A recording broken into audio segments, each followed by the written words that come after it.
इतिहास के सबसे बड़े हादसों में शामिल है सन 1912 में टाइटैनिक जहाज का समुंदर में डूब जाना, जो इतना दुखद था कि इसका दर्द हम आज भी महसूस कर सकते हैं।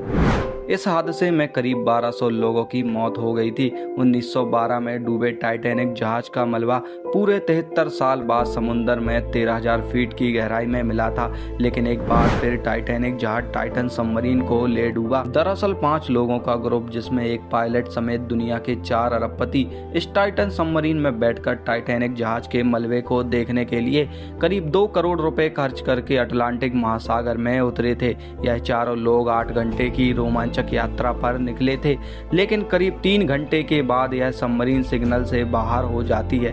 तभी इन सभी लोगों की यात्रा का दुख भरा अंत हो जाता है और इसी के तुरंत बाद अमेरिकी कनाडा की रेस्क्यू टीम इस सबमरीन की तलाश के लिए पानी में करीब 2 किलोमीटर की गहराई में जाती है और करीब 5 जहाज इस सबमरीन की तलाश में जुट जाते हैं। घंटों मशक्कत करने के बाद भी 3 दिन तक सबमरीन और लोगों का कुछ भी पता नहीं चलता, लेकिन फिर एक बार रिमोट से ऑपरेट होने वाले जहाज को पानी में उतारा जाता है और करीब 13,000 फीट की गहराई में टाइटैनिक जहाज के मलबे के पास इस जहाज को भेजा जाता है। तभी टाइटैनिक से करीब 500 मीटर की दूरी पर जो देखा गया, वह देखकर पूरी दुनिया के होश उड़ गए।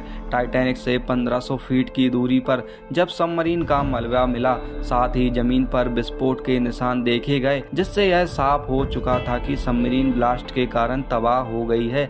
लेकिन बात आती है कि हादसा क्यों हुआ और सबमरीन में ब्लास्ट की क्या वजह थी और ओशियन कंपनी इसके लिए कितनी दोषी है, आइए जानते हैं।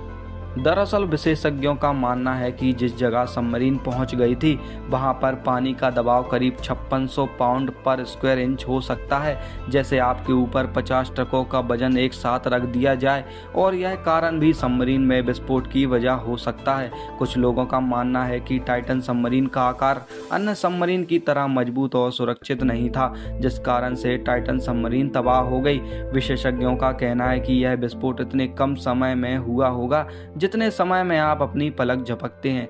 यह इतना खतरनाक विस्फोट रहा होगा कि उन 5 लोगों की मौत 0.1 सेकेंड में हो गई होगी। समुद्र की निचली सतह में धरती से करीब 300 गुना ज्यादा दबाव पैदा होता है और इतने ज्यादा दबाव में उन 5 लोगों की हड्डियों का चूरमा बन गया होगा और वह विस्फोट की जगह से कहां पहुंच गए होंगे, इसका अंदाजा लगाना भी मुश्किल है। यूएस रेस्क्यू टीम का कहना है कि हम रेस्क्यू ऑपरेशन को जारी रखेंगे, लेकिन इतने विशाल समुद्र में 23 फीट की सबमरीन को खोजना लगभग नामुमकिन है। यह पूरा हादसा कैसे हुआ, इसका पता लगाने में थोड़ा समय लगेगा, लेकिन हम हादसे की वजह पता कर लेंगे। इस हादसे के बाद सबमरीन की सिक्योरिटी को लेकर कई सवाल उठ रहे हैं। आपको क्या लगता है, एडवेंचर के नाम पर इस तरह अपनी जान का रिस्क लेना सही है या फिर गलत? हमें अपनी राय कमेंट में बताएं और वीडियो अच्छा लगा हो तो एक लाइक जरूर करें।